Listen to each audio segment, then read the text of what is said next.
22 ছেপ্টেম্বৰত ভোটযুদ্ধ আৰু ভোটযুদ্ধৰ বাবে এই সময়ছোৱাত প্ৰতিটো ৰাজনৈতিক দলে জঁপিয়াই পৰা দেখা গৈছে আৰু ভোটযুদ্ধত সমান্তৰালভাৱে যিসকল প্ৰাৰ্থী আছে প্ৰাৰ্থীসকলো তেওঁলোকৰ যাতে সকলোৱে ভোট তেওঁলোকক দিয়ে তাৰ বাবে নিৰ্বাচনী ৰণক্ষেত্ৰত এতিয়া নামি পৰা দেখা গৈছে আৰু এই মুহূৰ্তত আমি যিহেতু উপস্থিত আছোঁ পাঁচনৈ চেৰফাং পৰিষদীয় সমষ্টিত আৰু পাঁচনৈ চেৰফাং পৰিষদীয় সমষ্টিত আমি যেতিয়া ৰাইজৰ সৈতে কথা পাতিছোঁ তাত এটা নাম আমি শুনিছোঁ সেইটো নাম হৈছে ৰাজু ঢাকাল আমি অকণমান ৰাজু ঢাকালৰ কাষলৈ যাব বিচাৰিছোঁ নিৰ্দলীয় প্ৰাৰ্থী কিন্তু তেওঁৰ যিটো প্ৰতীক চিহ্ন সেই প্ৰতীক চিহ্নটো হৈছে বাঘৰ চিহ্ন তেওঁ লৈছে গতিকে মই ৰাজু ঢাকালৰ সৈতে কথা পাতিব বিচাৰিম আপোনাৰ চিম্বলটো বাঘ আপুনি বাঘৰ চিহ্নত আপোনাক ভোট দিয়াৰ কথা কৈছে গতিকে কেনেকুৱা দেখিছে এতিয়ালৈকে চাওক প্ৰথমতে চিম্বলৰ কথা কওঁ নমিনেশ্যন যেতিয়া ফিল আপ কৰিলোঁ নমিনেশ্যন ফিল আপ কৰাৰ পাছত মই পাইছিলোঁ চাইকেল 4 তাৰিখে মোৰ লেটাৰৰ পালোঁ যে চাইকেলৰ চিম্বল আপোনাৰ হেৰি হ'ল বুলি 6 তাৰিখে আকৌ মোক কোৱা গ'ল যে চাইকেলৰ চিম্বলটো নহয় চাইকেলটো অপেন অপশ্যনত আছিলে আৰু তেওঁলোকে ক'লে এইটো সমাজবাদী পাৰ্টিৰ চিম্বল হয় এইটো ল'ব নোৱাৰে বুলি কোৱাৰ পিছত তেওঁলোকে 6 তাৰিখে সন্ধিয়া আমাক বাঘৰ চিম্বল দিলে তো বাঘ আপুনি জানে দুৰ্গা মাৰ বাহন আৰু শক্তিৰ প্ৰতীক এতিয়া শক্তিৰ প্ৰতীক যেতিয়া পাইছোঁ আৰু শক্তি প্ৰদৰ্শন কৰিব লাগিব ৰাইজ যেতিয়া আমাৰ লগত আছে আৰু বাঘৰ লগত পাইছোঁ যেতিয়া ৰাইজ আৰু বাঘ মিলি পেলাই এইবাৰ আমি বাঘৰ শক্তি দি পেলাই পাঁচনৈ চেৰফাং সমষ্টিৰ যিখিনি থাকি যোৱা কাম আছে আধৰুৱা কাম আণ্ডাৰ ডেভেলপ বহুত জেগাত ৰাস্তা ঘাট হোৱা নাই পানী নাই খোৱা পানী নাই বানপানী সমস্যা ইৰিগেশ্যন খেতি বাতি কৰিবলৈ পানী নাযায় তো বিভিন্ন ধৰণৰ সমস্যা আছে এই সমস্যাখিনি আমি শেষ কৰিম বুলি ওলাইছোঁ বাঘৰ চিম্বল আৰু তেওঁ প্ৰতীক চিহ্নটো কৈছে যে বাঘ কি হয় সেয়া সকলোৱে বুজে আৰু তেওঁ যিহেতু পূৰ্বতে আপুনি UPPL আছিলে সন্মুখতে আমি UPPL কাৰ্যালয় দেখিছোঁ তাৰ সন্মুখত এইটো তেওঁৰ নিজৰ কাৰ্যালয় UPPL যিহেতু আপুনি আছিলে গতিকে UPPL প্ৰাৰ্থীগৰাকীৰ কেনেকুৱা দেখিছে এতিয়ালৈকে চাওক UPPL জিকিবৰ কাৰণে প্ৰাৰ্থী দিয়া নাই গতিকে তেওঁৰ লগত কথা পাতি তুলনা কৰি লাভ নাই UPPL এই চিটটো যোৱাবাৰো চাৰেণ্ডাৰ কৰিছিলে এবছৰ চাৰেণ্ডাৰ কৰিছে তাৰ ওচৰত কৰিছে তেওঁলোকে বিজেপিৰ ওচৰত বাকী বিজেপি আৰু BPF আপোনাৰ কাৰণে কেনেকুৱা ফেক্টৰ হ'ব ট্ৰায়েংগল হ'ব তিনিপিনে কম্পিটিশ্যন হ'ব আৰু বহুত বেছি ভোটত হাৰা জিতা নহয় যোনেই জিতিব হাজাৰৰ পৰা 1500 ভোটত জিকা হাৰা হ'ব গতিকে আমি আত্মবিশ্বাসী যে আমি 1 নম্বৰত ওলাই যাম বুলি আৰু ছেকেণ্ডত BPF থাকিব 3 নম্বৰতহে বিজেপি থাকিব কেতিয়াবা কোৱা হয় যে যেতিয়া দল এটাৰ পৰা নিৰ্বাচন খেলা হয় সেইটোৰ কথা অলপ সুকীয়া হয় নিৰ্দলীয় খেলিলে সুকীয়া হয় কিন্তু আপোনাৰ অৱশ্যে দেখিছোঁ কাষেবাৰে মানুহ আছে চাওক দলৰ পৰা টিকেট পালে বা খেলিলে এটা দলৰ ছেটআপ এটা থাকে আপুনি ছাপৰ্ট ছিষ্টেম এটা পায় কিন্তু আমাৰ যেতিয়া মই দল এৰি পেলাই ওলাই আহিলোঁ মোৰ লগত সেই দলৰ 1200জন কৰ্মী ওলাই আহিছে যেতিয়া কমপ্লিট ছেটআপটো মোৰ লগত আহি গৈছে মোৰ লগত এই 1.5 বছৰ ধৰি যিকেইজনে কাম কৰি আছিলে গোটেই টীমটো আজি মোৰ লগতে আছে গতিকে আপুনি মোৰ পুৰণা দলৰ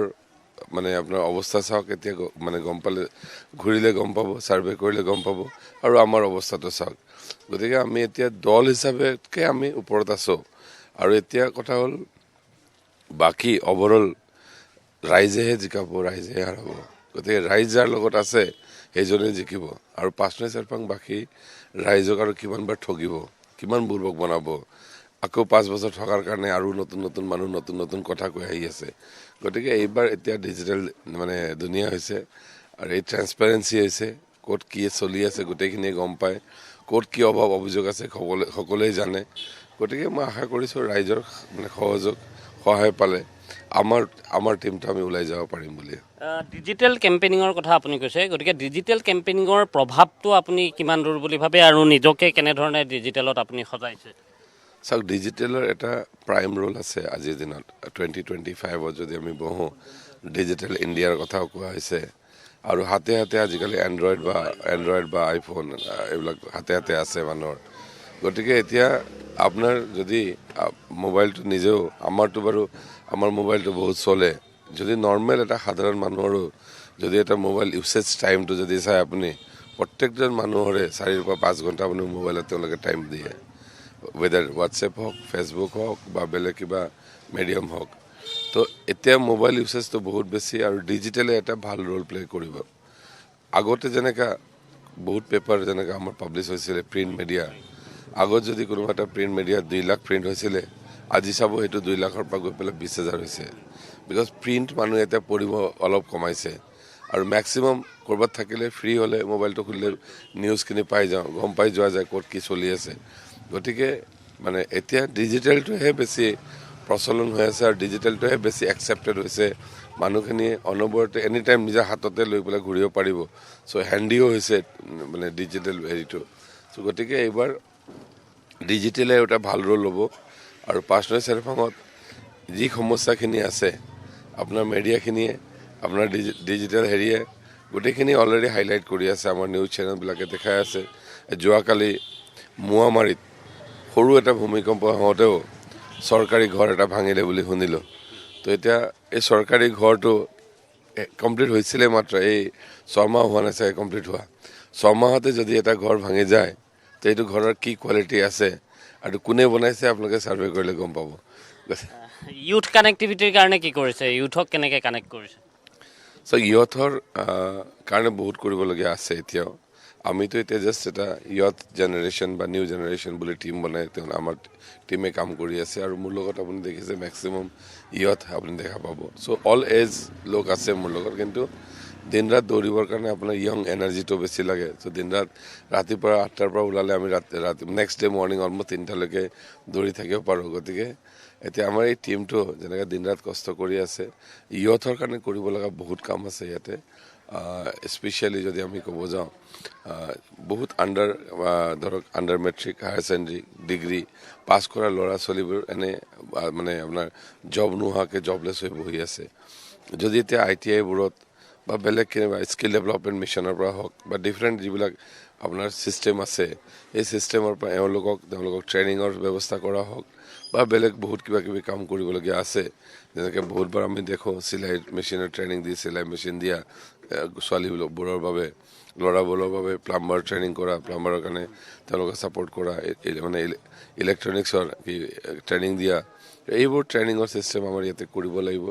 আৰু গভৰ্ণমেণ্টৰ বহুতখিনি স্কিম আছে অলৰেডি, সেইখিনি আমাৰ ইয়াৰ যিখিনি নেতা, আমাৰ ইয়াৰ যিকেইজন MCLA হৈ গ'ল, বা ইয়াৰ যিকেইজন আমাৰ লিডাৰ আছে, এই লিডাৰ কেইজনে এইটো সমাজত বুজাব লাগিব। মানুহখিনিয়েতো গম নাপায় ক'ত গভৰ্ণমেণ্টত কি স্কিম আছে। So' their role is to connect government scheme and people. এই মাজত কানেক্টিং ডটটো ব্ৰিজ হৈ পেলাই তেওঁলোকে কাম কৰিব লাগিব, বা আমি কালি যদি কাম কৰিব পাৰোঁ তেনেকৈ দেন উই কেন কানেক্ট। স্কিমটো এভেইলেবল আছে, চেণ্ট্ৰেল গভৰ্ণমেণ্টৰ বহুত স্কিম আছে ইয়থ এম্পাৱাৰমেণ্টৰ কাৰণে। মই যদি কালি জিকে যাওঁ সাধাৰণ এজন MCLA বা EM হৈ পেলাই বহুত কিবা কিবি কৰিব পাৰোঁ ইয়াৰ পৰা বুলিব নকওঁ, কিন্তু দ'জ অপশ্যনছ যি এভেইলেবল আছে এতিয়া আমাৰ তাত, এই অপশ্যনছ কেইটাওতো ইয়াতে মানুহখিনিয়ে পোৱা নাই, গম নাপায়। গতিকে সেইবিলাকৰ লগত এই ডট কানেক্ট কৰি পেলাই আমি ব্ৰিজৰ দৰে কাম কৰি পেলাই ইয়থখিনিক এম্পাৱাৰ কৰিব লাগিব। ধন্যবাদ জনাইছোঁ। এয়া ৰাজু ঢাকাল, আৰু তেওঁ যিখিনি কথা কৈছে বিশেষকৈ ইউথক কেনেকৈ কানেক্ট কৰি আহি থকা সময়ছোৱাত লৈ যাব। তেওঁ কৈছে যে মই বহুত প্ৰতিশ্ৰুতি দিব বিচৰা নাই, প্ৰতিশ্ৰুতি নিদিয়াকৈ কিছুমান কাম কৰিব লাগিব, যিখিনি কাম বিশেষকৈ তেওঁ সেইটো হ'ব বিচাৰিছে যাতে ইউথক কানেক্ট কৰিব পাৰি, আৰু তাৰ লগতে ইউথে পাব পৰা যিখিনি কাম আছে, যিখিনি আঁচনি আহে, সেই আঁচনিসমূহ যাতে ইউথৰ মাজলৈ, যুৱচামৰ মাজলৈ লৈ যাব পাৰি, সেই কামখিনিৰ বাবে তেওঁ এখন সেতু হ'ব বিচাৰোঁ বুলি তেওঁ উল্লেখ কৰিছে। আৰু তেওঁৰ যিটো প্ৰতীক চিহ্ন, মই আকৌ এবাৰ কৈছোঁ, তেওঁৰ প্ৰতীক চিহ্ন হৈছে বাঘ, আৰু বাঘৰ প্ৰতীক চিহ্ন লৈ এইবাৰ 5 নং চেৰফাঙত বিজেপিৰ প্ৰাৰ্থী ইয়াত আছে, বৰ্তমানৰ MCLA গৰাকী, পূৰ্বৰ যিগৰাকী EM BPFৰ তেওঁ প্ৰতিদ্বন্দ্বিতা কৰিছে শ্যাম চুন্দি, সমান্তৰালভাৱে UPPL দলৰ প্ৰাৰ্থী ইয়াত দিছে। গতিকে সেইসকল প্ৰাৰ্থীৰ মাজত ৰাজু ঢাকালে নিজকে ৰাইজৰ মাজলৈ লৈ যোৱাৰ চেষ্টা তেওঁ অব্যাহত ৰাখিছে। 22 ছেপ্টেম্বৰত ভোটযুদ্ধৰ পিছত ক'ব পৰা যাব, 26ত যিহেতু ফলাফল ঘোষণা কৰিব 26 ছেপ্টেম্বৰত, তেতিয়া গম পোৱা যাব যে এই সমষ্টিটোত কি হ'ব।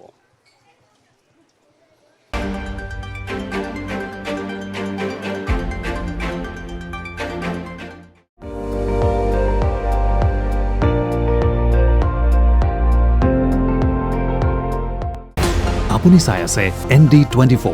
সৰ্বশ্ৰেষ্ঠ নহয়, সৰ্বোত্তমৰ দৌৰা।